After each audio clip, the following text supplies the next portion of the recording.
ተባለ በእግዚአብሔር ያው በእናትሽ አይ ምጽዋ የሚለው መጽሐፍ ፈልገሽ ስጫቸው የጀነራል ተሾመ ተሰማ እውነተኛ ታሪክ ነው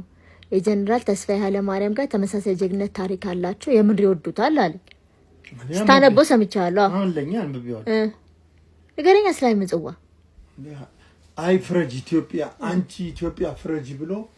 ሽጉጡ እንደዚህ ተጥቶ ወደ ምጽዋ ባህሩ ላይ ወደቀ ጦርነቱ ምንድን ነበር የኤርትራና ኢትዮጵያ ጦርነት ያ የምጽዋ ጦርነት ኦኬ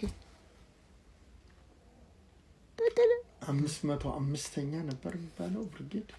505 ኮድ ነው እሺ ኃይለኛ 15 ቀን የፈጀው ውጊያ አድርገው በቃ እዛው ቀረ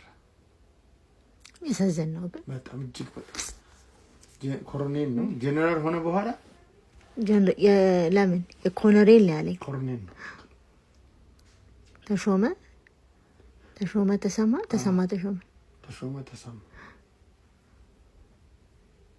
ሌላም ነግሮኛል የተጀነራል ተስፋዬ ምናምንም ነግሮኛል ተማረ ሲያሳዝኑ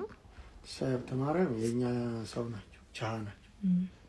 የጀነራል ወልደ ስላሴ በረካ አገር ሰው ናቸው እና ያዕቆብ ኃይለ ማርያም የዛ አገር ሰው ናቸው እሳቸው አየር ወለድ 200 አየር ወለድ እሳቸውም ተሰውተዋል አሉ አረባ አሳይሻለሁ ቆይ ትልቅ ስብሰባ ጊዜ ድቅቅ ያሉ ጥቁር መነጽር የሚያደርጉ አዎ አርሽማግሌ አርጅተዋል በጣም አረጆም የተመቱት ከምቦልቻ ነው ከሐረር ከተማ 26 ኪሎ ሜትር ርቀት ላይ ሶማሌን አባረው እዛ አንድ ገበሬ ነው ያስመታቸው የራሳችን የኛ ሰው አዎ ተመላለሰ በዛ በእግሩ እሺ ምን ይፈልጋል ይሰው እንያሰው እንሰራው አይተውት ገበሬው ይጨናነቃል ይጣላናል አይነት ተውት እሱ ለካ በእግሩ ነበር ሜትር የሚቆጠር አስተካክለው ቁጭ ሲያደርጉ ሬዲዮ ኦፕሬተሩ አጠገቡ የነበረው ተሰዋ እሳቸው ቆሰሉ ቀኑ ሙሉ ውጊያ ሆነ ማታ ጊዜ ሬሳ ሲሰበሰብ ሲተነፍሱ አገኛቸው አሉ አለ ሮጦ ሐረር ምስራቅ እዝ ሆስፒታል ወሰዱ ቀላዳምባ መዳን አደረጉላቸው ረዷቸው ተነፈሱ አደሩ በማግስቱ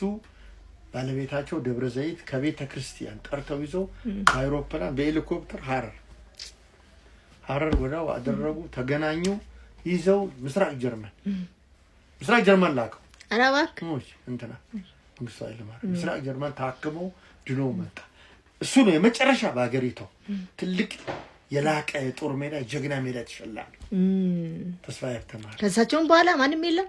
ከሱ የሚበልጥ ማንም ሰው መንግስቱ ማይበልጠው ዋው ሲመለሱ ከዛ ድነው ከምስራቅ ጀርመን ድነው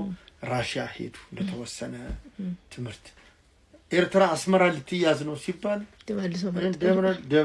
አምጥቶ በአውሮፕላን ደብረ ዘይት አራገፋቸው ማታ ተኝተው የልጆቻቸው ያመጡት ጥብቆም ሳይለብሱ ጦት አስመራ በአውሮፕላን በአንቶኖቭ አስመራ ሲደርሱ ግንባር ሁለተኛ አየር ወለድ ብርጌድ ነው 102ኛ የሚባለው ነው እሳቸው እዛ ካምፕ ውስጥ ለ6 ወር ስንቅ ባየር ነው የሚጣላቸው በሄሊኮፕተር እሳቸው ገቡ እዛው በቃ ማለቂያ የለውም ጦርነቱ በቃ ዶክመንቱን አቃጥለህ በአንድ በኩል ቀለበቱን በጥሰው ጣለው ትእዛዝ ሰጣቸው ወታደራቸውን ይዘው በአንድ በኩል እየተዋጉ የወደቀ ወድቆ ጥሰው ወጡ ሄሊኮፕተር መጣላቸው ወደ ከረን አደረሰ ከከረን አስመራ